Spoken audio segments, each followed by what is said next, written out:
Oh, oh, Nancy. Oh, Nancy. Oh, Nancy. Speaker Pelosi. And this is why I had a big problem, frankly, with Alexandria Ocasio-Cortez. She did like a magazine cover. I could be wrong. I think it was Rolling Stone, but it might have been Vogue or Alexandria Ocasio-Cortez did a magazine cover with Nancy Pelosi. I think Ilhan Omar, but I'm not sure. People correct me. It was. I remember seeing Alexandria Ocasio-Cortez next to Nancy Pelosi and two other freshmen congressmen recently. And, obviously Alexandria Ocasio-Cortez, I like her, but I think she was a little quick to endorse Nancy Pelosi for Speaker. I'm sure she had people around her telling her, do this, play ball with her, and she might give you some things. But as I said from there, this is naive because Nancy Pelosi ain't going to give Alexandria Ocasio-Cortez and the progressive movement anything. Anything. And here she's basically mocking Alexandria Ocasio-Cortez and others, as she's done several times publicly. Nancy Pelosi didn't get to where she is without learning how to troll with the best of them. And in an interview with USA Today released Monday, the Speaker of the House again turns her gaze to the most famous, infamous freshman House member in recent memory, New York's Alexandria Ocasio-Cortez. Asked about the difficulties of governing a caucus in the House that is being challenged at every turn by AOC and others like her, liberals elected in the past few cycles are deeply skeptical of the party establishment. Pelosi said this: "While there are people who have a large number of Twitter followers, what's more important is that we have large numbers of votes on the floor of the House." Oh, God. Oh, God. Pelosi didn't mention AOC by name, but you'd have to be a real dummy to not understand who she was talking about. Ocasio-Cortez has 3.9 million Twitter followers. Nancy Pelosi is, and this is not because she's a woman, I'm saying this because it's true. Nancy Pelosi is one of the most smug, arrogant, out of touch, corrupt frauds in American politics today. And I think what she doesn't get, mocking like, oh, some of us have Twitter followers and some of us have the votes. Well, Twitter followers isn't like, just nothing. The will of the people comes in many forms, Speaker Pelosi. So Alexandria Ocasio-Cortez not only had the will of the people in her district, and by the way, I would expect Alexandria Ocasio-Cortez to win re-election and win re-election and win re-election with a insanely majority of the vote. Now that her district is actually having someone that represents them and not Joe Crowley, who shockingly became a corporate lobbyist 5 minutes after losing to her, they're going to come out and support Alexandria Cortez. But when she mocks Ocasio-Cortez having 4 million Twitter followers, well, that is a sign not only of somebody who's just popular, that's a sign of somebody who has a growing will of the people. So when you smugly and arrogantly say, you might have Twitter followers, but I have the votes, what you're really saying is, it don't really matter what the people want. I know how to whip votes for things that my donors will like. And Nancy Pelosi has really never come out with a credible reason why Medicare for all should not be what they are pushing.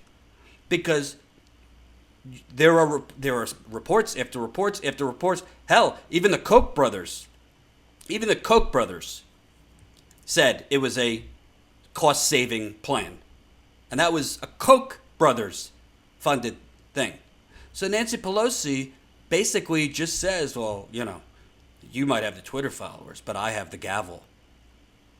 Can you think of a more out of touch, misreading the political moment in this country kind of statement than that? And she's clueless. She's utterly clueless. And she thinks that because the Democrats won back the House, that means, oh, that Bernie thing, that was just a fluke. You see, everybody, they just want middle of the road, incremental changes. No.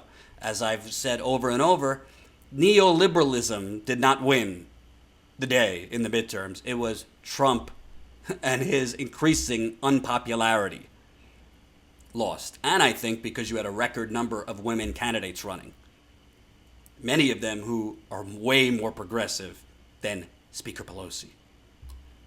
But, it's not only that she's mocking people like Alexandria Ocasio-Cortez.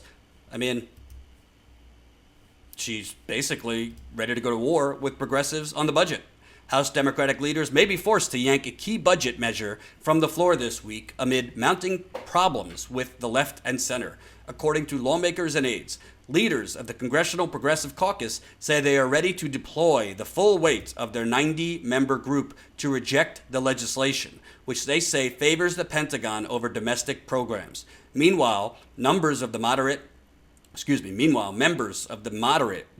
Blue Democratic Coalition have their own problems with the bill, which they say is far too expensive. Facing sharp pushback from both corners of the caucus, House Democratic leaders are considering pulling the plug on the bill to set federal spending limits. They'll need to decide within hours, likely at a leadership meeting Tuesday evening, whether to risk an embarrassing defeat just ahead of the party's annual retreat and its 100-day mark in the majority.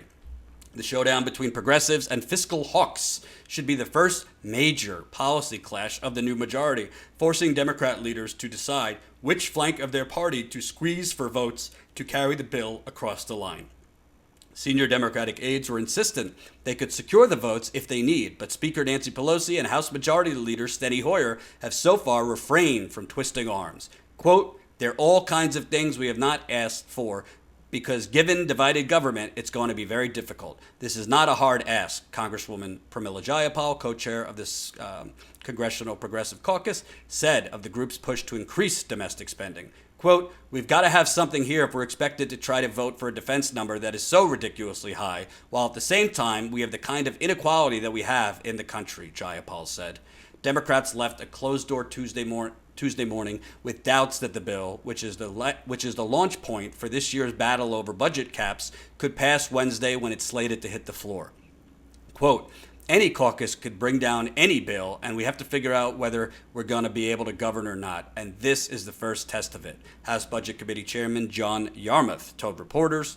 Quote, "I think it's going to be harmful if we're unable to do this. It minimizes our leverage in negotiations with Senate and the White House." I think it would be harmful if what the Democrats currently want to do, which is increase the defense budget, this immoral, insane, it's at $715 billion now. Trump wants to go to $750 billion. The Democrats' counter is going to be like $730 million. Excuse me, billion.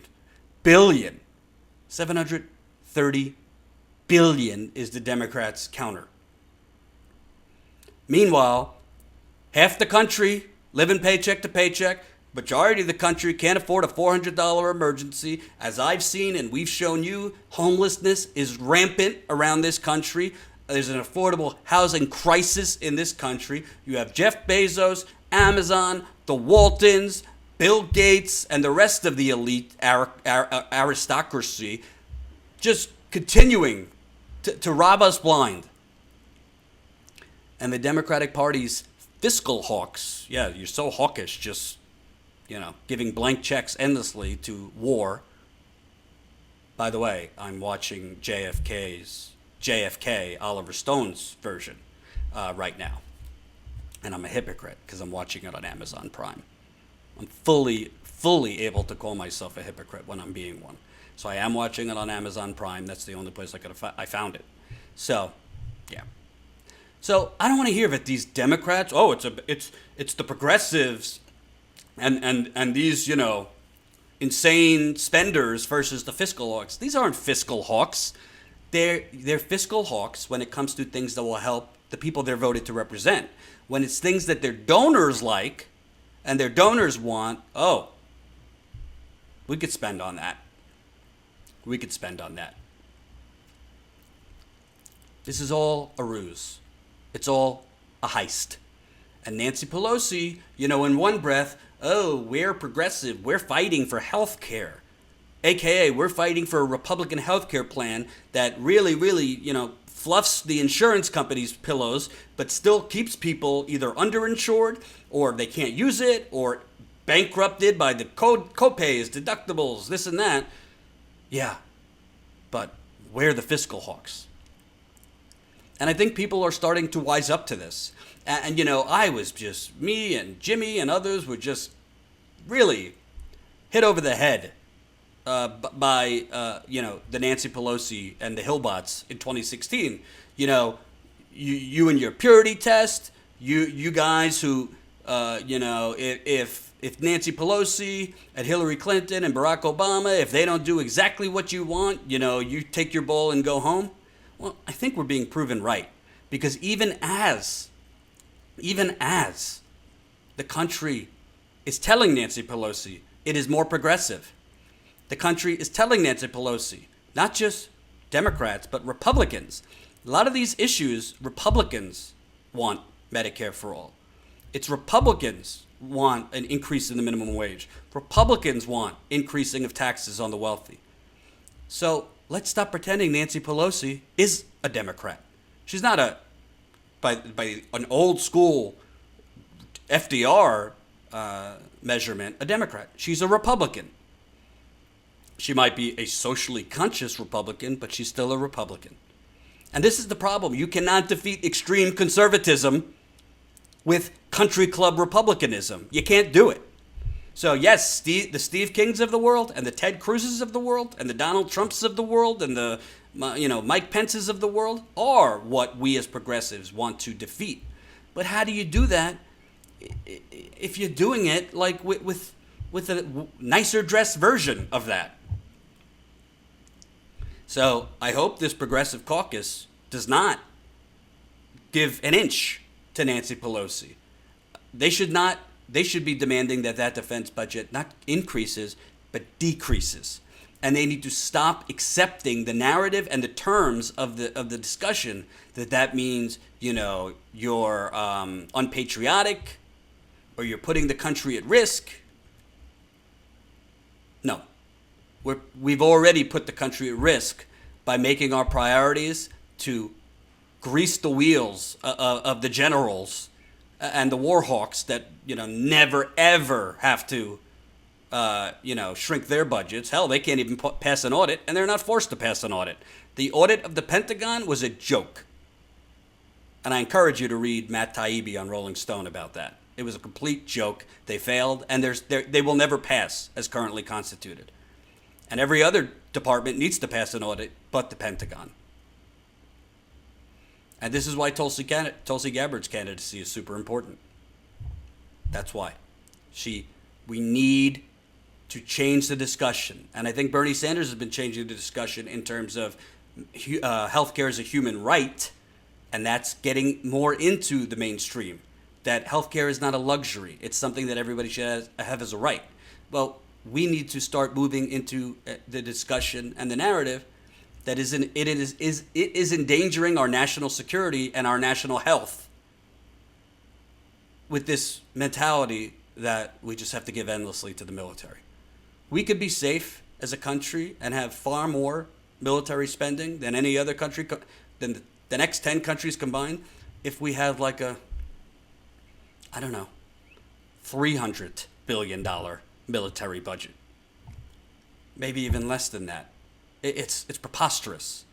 And if you speak with veterans who will tell you the truth, they know it's preposterous.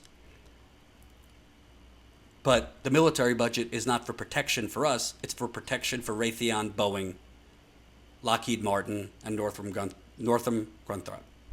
Hope you enjoyed that last video. Hop on over to statuscoup.com where you can sign up for our email list and become a member for as low as $5 to $10 a month. Membership is how we grow. That's statuscoup.com/join. And remember, join our email list so we can grow the revolution with you.